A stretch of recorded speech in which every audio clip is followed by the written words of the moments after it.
उत्तराखंड में चमोली के रैनी गांव में टूटा ग्लेशियर।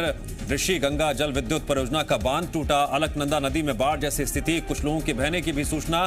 प्रशासन ने इलाके में घोषित किया हाई अलर्ट।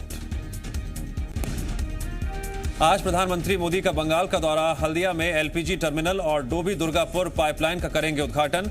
रैली को भी करेंगे संबोधित। मुख्यमंत्री ममता बनर्जी नहीं होंगी शामिल। बंगाल में हल्दिया के पास बीजेपी कार्यकर्ताओं पर पत्थरों से हमला। प्रधानमंत्री की सभा में शामिल होने जा रहे कई कार्यकर्ता घायल। टीएमसी पर हमले का आरोप।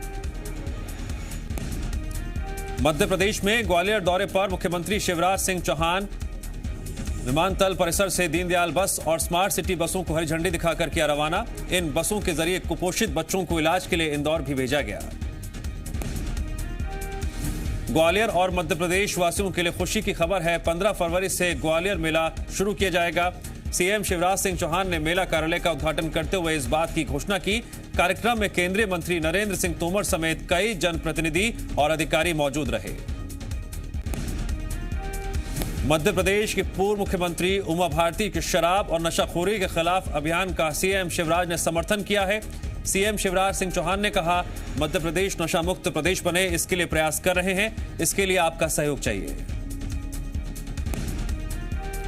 सीएम शिवराज ने कहा, यह केवल शराबबंदी से नहीं होगा, इसके लिए हम नशा मुक्ति अभियान चलाएंगे, क्योंकि पीने वाले रहेंगे तो शराब आती रहेगी। लोग यहां वहां से शराब लेकर आते रहेंगे। इसलिए शराबबंदी अभियान से ही नहीं, नशा मुक्ति अभियान से प्रदेश अच्छा बनेगा।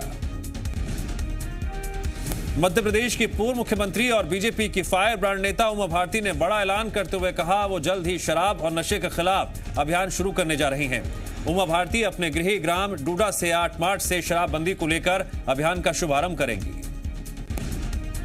उमा भारती के ऐलान के बाद प्रदेश सरकार बैकफुट पर आ गई। सीएम शिवराज ने कहा, हम प्रदेश को नशा मुक्त प्रदेश बनाने का प्रयास कर रहे हैं, जो सिर्फ शराबबंदी से नहीं होगा। इसके लिए हम नशा मुक्ति अभियान चलाएंगे। वहीं गांव के लोग उमा भारती के अभियान का समर्थन कर रहे हैं। मध्य प्रदेश आबकारी विभाग का कहना है, शराबबंदी से जिले को करीब 75 से 90 करोड़ रुपए के राजस्व का नुकसान होगा। वहीं इसके साथ ही कच्ची और जहरीली शराब की आमद बढ़ेगी, जिससे मुरैना में हुई घटना दोबारा हो सकती है। मध्य प्रदेश के बिजली अधिकारी और कर्मचारी अपनी मांगों को लेकर आज फिर से प्रदर्शन करेंगे। मध्य प्रदेश यूनाइटेड फोरम के आह्वान पर आम सभा का आयोजन किया जाएगा। भोपाल में निष्ठा रैली निकाली जाएगी, जो गोविंदपुरा बिजली दफ्तर से वल्लभ भवन तक जाएगी। भोपाल में होने वाली इस रैली में प्रदेश भर के बिजली कर्मचारी शामिल होंगे। पिछले दिनों भी बिजली कर्मचारियों ने प्रदर्शन किया था। प्रदर्शनकारी निजीकरण का विरोध समेत 6 मांगों को लेकर प्रदर्शन कर रहे हैं। भोपाल में अब अवैध कॉलोनियों को बिजली कनेक्शन नहीं मिलेगा। संभाग आयुक्त कविंद्र कियावत ने संभाग के सभी कलेक्टर्स को निर्देश दिए हैं, बिना अनुमति विकसित की जा रही कॉलोनी में किसी को भी बिजली कनेक्शन नहीं दिया जाए। उन्होंने बिजली विभाग को निर्देश दिए। भोपाल में अवैध कॉलोनी में विद्युत कनेक्शन देने वाले अधिकारी पर सख्त कार्रवाई की संभाग आयुक्त ने बात कही है। नियमों को नजरअंदाज कर कॉलोनी काट कर बेचने पर उन्होंने डेवलपर और भूमि स्वामी दोनों के खिलाफ एफआईआर दर्ज करने के निर्देश दिए हैं। कटनी में शंकराचार्य स्वामी स्वरूपानंद सरस्वती ने अयोध्या में राम मंदिर निर्माण को लेकर विश्व हिंदू परिषद पर निशाना साधा। शंकराचार्य ने कहा, ये लोग राम मंदिर बनाएंगे या विश्व हिंदू परिषद का कार्यालय बनाएंगे, कोई ठिकाना नहीं। शंकराचार्य ने कहा, विश्व हिंदू परिषद के लोग भगवान राम को भगवान नहीं मानते। मंदिर के लिए बने नए ट्रस्ट में कोई भी शंकराचार्य नहीं है। धर्माचार्य को शामिल नहीं किया गया है। पूर्व में भी चंदा लिया गया, उसका अता पता नहीं है। भोपाल में मेट्रो का काम बहुत ही धीमी रफ्तार से चल रहा है। साल 2011 में भोपाल में मेट्रो प्रोजेक्ट के काम को मंजूरी मिली थी, लेकिन प्रोजेक्ट पर काम कछुए की चाल से चल रहा है। मुख्यमंत्री शिवराज ने पिछले साल नागपुर की तर्ज पर काम करने की बात कही थी, लेकिन उसका कोई असर नहीं दिखा। नागपुर में जहां 34 महीने में मेट्रो का सफर शुरू हो गया था, वहीं भोपाल में अभी पिलर्स ही तैयार नहीं हो पाए हैं। इंदौर में राशन घोटाला मामले में 2 उपभोक्ता संस्थाओं ने गबन की राशि जमा कर दी है। दोनों उपभोक्ता संस्थाओं ने 2,20,000 की राशि जमा कराई है। कलेक्टर ने 12 संस्थाओं पर 79 लाख रुपए गबन की राशि निकाली थी। तो वहीं इंदौर में राशि जमा नहीं करने पर संपत्ति कुर्क की जाएगी। इसके अलावा दवे बंधुओं से गबन की राशि के अलावा अब निगम रिमूवल चार्ज भी वसूल करेगा।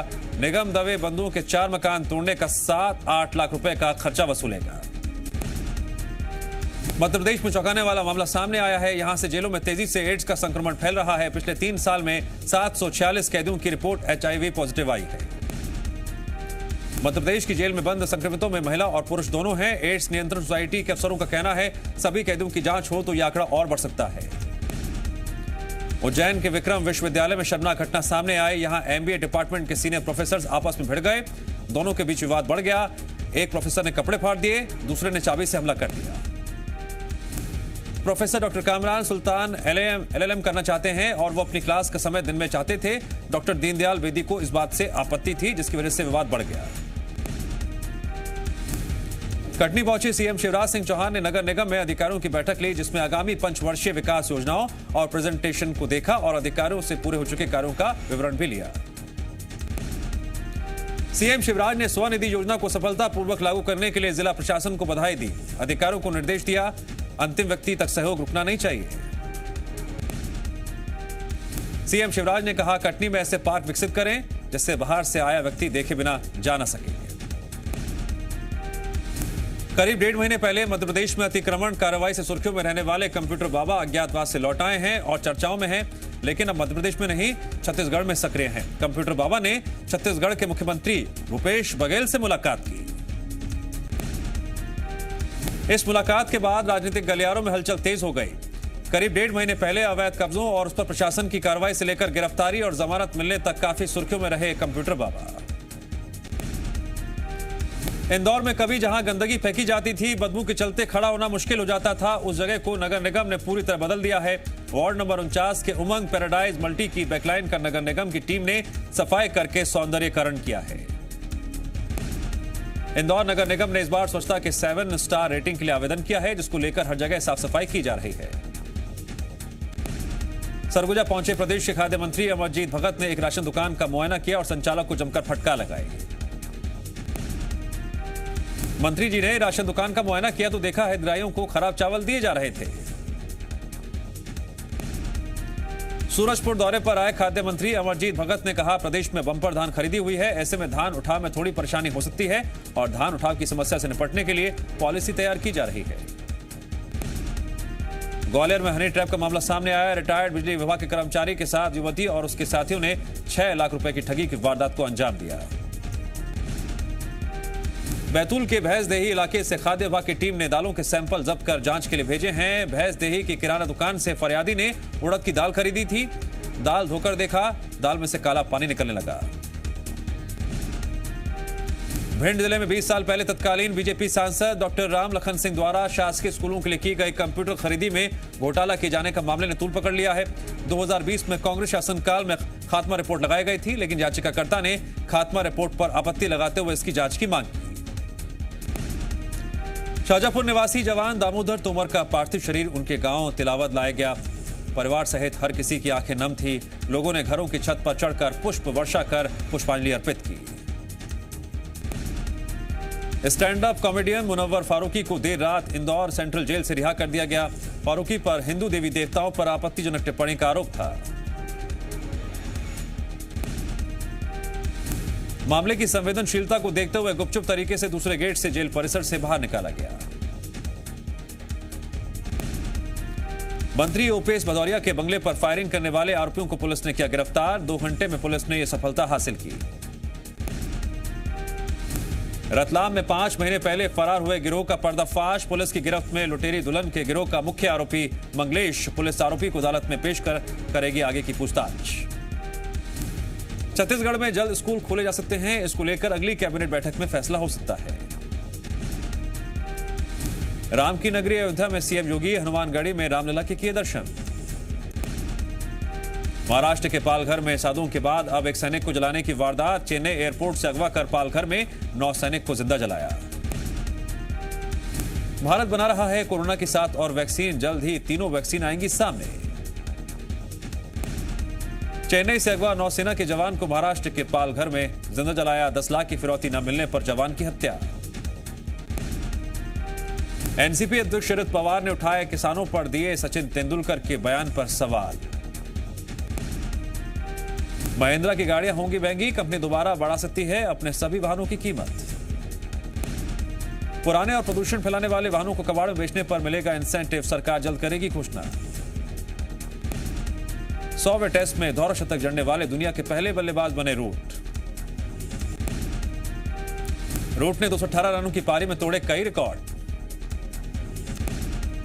टीम इंडिया का 2023 तक का शेड्यूल जारी। 2021 से 2023 के बीच 3 वर्ल्ड कप खेले जाएंगे।